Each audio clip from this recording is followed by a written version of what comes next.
ప్రభు చెంతకి తీసుకొస్తున్నాము, ఎంతమందిని ప్రభు చెంతకి నడిపిస్తున్నాము, ఎంతమందికి సిలువలో ఉన్న విలువని చూపిస్తున్నాము, ఎంతమందికి సిలువలో ఉన్న శక్తిని రుచి చూపించేటట్టుగా మనం చేస్తున్నాము. సిలువ గూర్చిన వార్తగా మనం ఎంతమంది ఎవరికి సాక్ష్యం ఇస్తున్నాము? నీ సాక్ష్యము ఒక విశ్వాసను సంపాదిస్తుందా? నీ సాక్ష్యము ఒక విశ్వాసని సిలువ దగ్గరికి నడిపిస్తుందా? నీ సాక్ష్యము మరి దేవుని ఎత్తు చూపించేటట్టుగా ఉన్నదా? నీ సాక్ష్యము మరి అనేకులను మార్చగలిగేటట్టుగా ఉన్నదా లేదనేది యోచన చేసుకోవాల్సిన వారమే ఉన్నాం. కనుక ప్రియ విశ్వాసులారా, ఇక్కడ చూసినట్లయితే ఆయన దాహము ఉన్నానని అంటున్నారు. ఆయన దాహము వారి చేతి చిరికిచ్చారు కనుక ఆయన త్రాగలేకపోయి ఉన్నారని వ్రాయబడి ఉంది. కనుక ప్రభు వారి యొక్క ప్రక్క ఒక సైనికుడు బల్లెముతో పొడిచినప్పుడు నీరు రక్తముగా మారిపోయింది. అందుకే వళ్ళంత రక్తము ముళ్ళ కిరీటము తలపై పెట్టిరి సోదరా, ఒకడు బళ్ళెంబోతో బడవా నీలో రక్తము గారి చిల్లోలాయను సోదరా. ఏమైందండి? ఒకడు పక్కలో బళ్ళెముతో పొడవగా ఏమైందండి? ఆయన రక్తము నల్ల నీరుగా మారిపోయింది. కనుక ప్రియ విశ్వాసులారా, ఇక్కడ చూసినట్లయితే యోహాను సువార్త 19వ అధ్యాయము 34వ వచనంలో వ్రాయబడినట్లుగా కడపటి ఆదామైనటువంటి యేసుక్రీస్తు యొక్క పక్క చేర్చబడిందని వ్రాయబడి ఉంది. ఆ ప్రక్కలో నుండి వధువు సంఘమైనటువంటి భార్య యేసుకు దొరికింది. కనుక సిలువలో యేసు ప్రభు వారు పడినటువంటి శ్రమ ప్రయాస వలన వధువు సంఘాన్ని సంపాదించుకున్నారు. ప్రియ విశ్వాసులారా, ఇక యేసు ప్రభు వారి యొక్క శ్రమ ముగిసి ఉన్నది. ఎక్కడ? మరి వధువు సంఘమును సంపాదించుకోవడం వలన ఆయన శ్రమ ముగిసింది. ఎప్పుడంటే సిలువలో ఆయన మరణం పొందినప్పుడు ముగిసింది. అందుకే సిలువలో 7 మాటలు పలికి ఉన్నారు. ఆ 7 మాటల్లో ఉన్న మర్మము యేసు గుడ్ ఫ్రైడే రోజునే కాదు, అనుదినము కూడా మనం ధ్యానించవలసిన వారమే ఉన్నాం. అనుక్షణము మనము మరి మననము చేసుకోవాల్సిన వారమే ఉన్నాం. ప్రియ విశ్వాసులారా, ఇంకా చూసినట్లయితే మరి రెబెక్కా ప్రయాస కూడా మీరు ఎరిగిన వారే అన్నారు. ఎందుకు? ఇస్సాకు భర్తగా సంపాదించుకోవడానికి ప్రయాసపడింది. ఏ విధంగా ప్రయాసపడింది? వంటలకు నీళ్లు పోసింది, వంటలకు దాహము తీర్చింది. ఆ వంటలకు దాహము తీర్చడము సమంజస్యమా? కాదు. కనుక నువ్వు ఎవరి దాహాన్ని తీరుస్తున్నావో మనము యోచన చేసుకోవాలి. మన ప్రభు యొక్క దాహాన్ని తీరుస్తున్నామా? ఈ లోకంలో ఉన్నటువంటి దాహాలను మనం ఆస్వాదిస్తున్నామా అనేది మనం సరిచేసుకోవాల్సిన వారమే ఉన్నాం. మనము ఈ దినం సిలువ దగ్గరికి వచ్చిన మనము ఆ సిలువ కాడిలో నుండి మన ప్రభువుని చూస్తూ మనలో ఉన్నటువంటి డాగులను కడిగి వేసుకోవాల్సిన వారమే ఉన్నాం. అలాగని సిలువ దగ్గరికి వచ్చిన మనము ఆయన దాహాన్ని తీర్చేవారుగా ఉన్నామా? వేదన పెట్టేవారుగా ఉన్నామా? ఆయన ప్రక్కల బలిపోటుగా మనం ఉన్నామా? ఏ రీతిగా ఉన్నామనేది మనము పరీక్షించుకోవాల్సిన వారమే ఉన్నాం, పరిశోధించుకోవాల్సిన వారమే ఉన్నాం. కనుక ప్రియ విశ్వాసులారా, ఇహలోక అలంకరణ కోసం పాటలు పడక అంతరంగముగా మనం మరి అలంకరణ కోసము పాటుపడవలసిన వారమే ఉన్నాం. రెబెక్కా ప్రయాసపడి ఒంటిని ఎక్కినంత విధముగా మరి వధువు సంఘము ప్రయాసతో మేఘం ఎక్కి మరి చూడండి ఆ యొక్క ఒంటెలకు దాహము తీర్చడం వలన రెబెక్కా ఎక్కడ ఎక్కిందండి? ఒంటెలపైకి ఎక్కి వెళ్ళగలిగింది. అలాగనే మన ప్రయాస ఎక్కడికి ఎక్కిస్తుందట? ఎలాంటి ప్రయాస? సిలువకు వచ్చిన వార్త మనము బోధించడం వలన, చాటించడం వలన మేఘం ఎక్కేటువంటి ప్రయాసగా ఎక్కడానికి మనకి దేవుడు ఆశీర్వాదం ఇస్తారు. కనుక ప్రయాసలో మరి మేఘం ఎక్కేటటువంటి ప్రాణప్రియుడైన యేసుక్రీస్తును హత్తుకునేటువంటి స్థితిని మనము పొందుకుంటాము.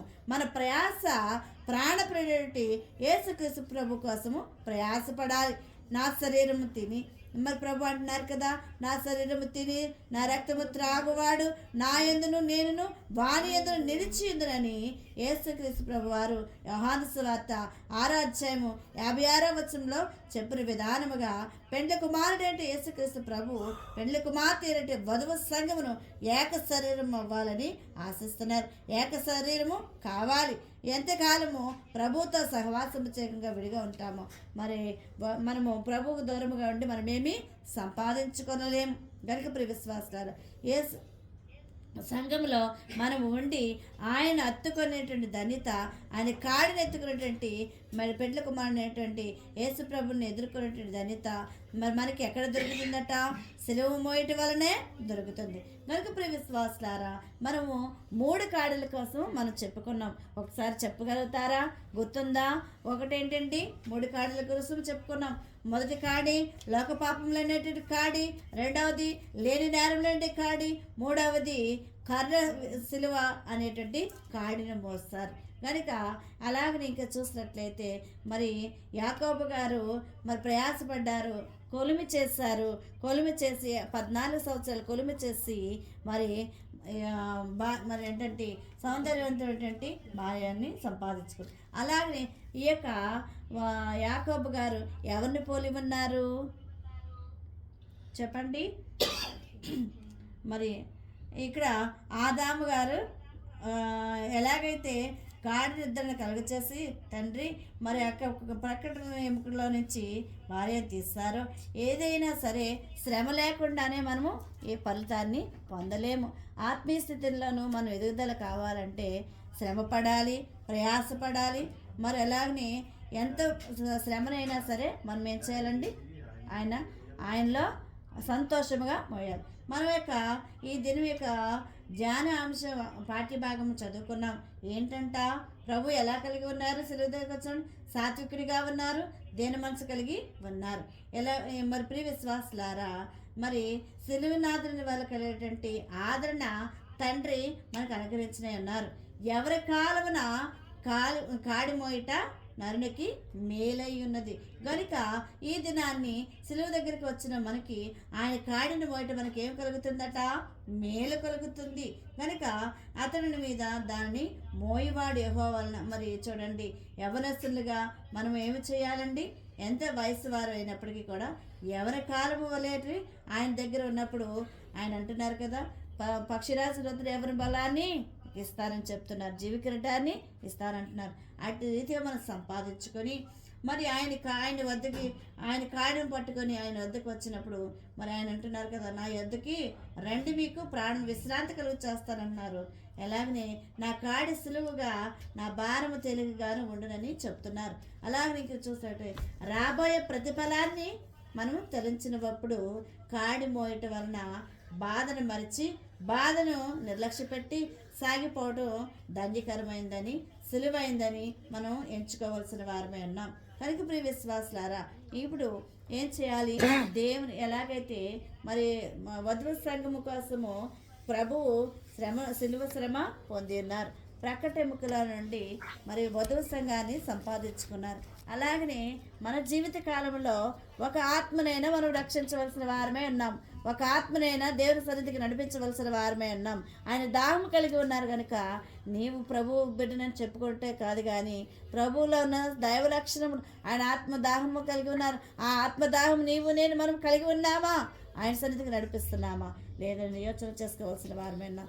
ప్రియ విశ్వాసులారా, యేసు ప్రభువారు ఎలాగైతే ప్రయాసపడి మరి వధువు సంఘమును సిలువ ద్వారా సంపాదించుకున్నారో అలాగనే మనము కూడా ప్రభువారితో ఏకమయ్యి ప్రభువారితో మనం ఉండి హత్తుకొనగలిగే ధన్యత, ఆయన కాడి ఎత్తుకొని పెండ్లి కుమారుడిగా ప్రభు ఎదుర్కొనగలిగే ధన్యత సిలువ మోచినటువంటి యేసు ప్రభువు వారు మనందరకు ప్రసాదించునుగాక.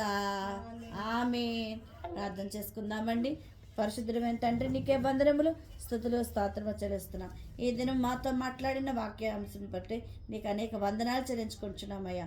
ఇదిగో తండ్రి, యాకోబు ఎలాగైతే కొలుము చేస్తారో మేము తండ్రి సిలువనే కొలిమిలోనికి మేము సమీపించి ఉన్నాం. ఈ సిలువనే కొలిమిలో కాలబడి భ్రష్టుని రాలగట్టుకుని మేలిమి బంగారములే తయారై దేవా పెండ్లి కుమార్తె వలె అంతరంగ సౌందర్యాన్ని సంపాదించుకొని ప్రభా ఈ సిలువ వలన మాకు అంతరంగ తండ్రి అంతరంగము తండ్రి సౌందర్యమును అంతరంగము స్థితి తండ్రి నా తండ్రి ఆత్మీయ స్థితిని మేము సంపాదించుకుని ప్రభా అనేకులకు తండ్రి నాయన నిన్ను చూపించేవారుగా నా తండ్రి ప్రతి ఒక్క బిడ్డని ప్రేరేపింపచేసి నీ దాహము తీర్చగలిగే కృపా ధన్యత అటు దాహం ప్రతి ఒక్కరు కలిగి ఉండడానికి సహాయం చేసి మహిమను పొందమని శిలువనాథుడైన యేసయ్య నామములో ఇంతవరకు మాతో మాట్లాడి బోధించినటువంటి బోధకుడైన యేసయ్య నామములో ప్రార్థించి వేడుకొచ్చున్నాం తండ్రి ఆమేన్.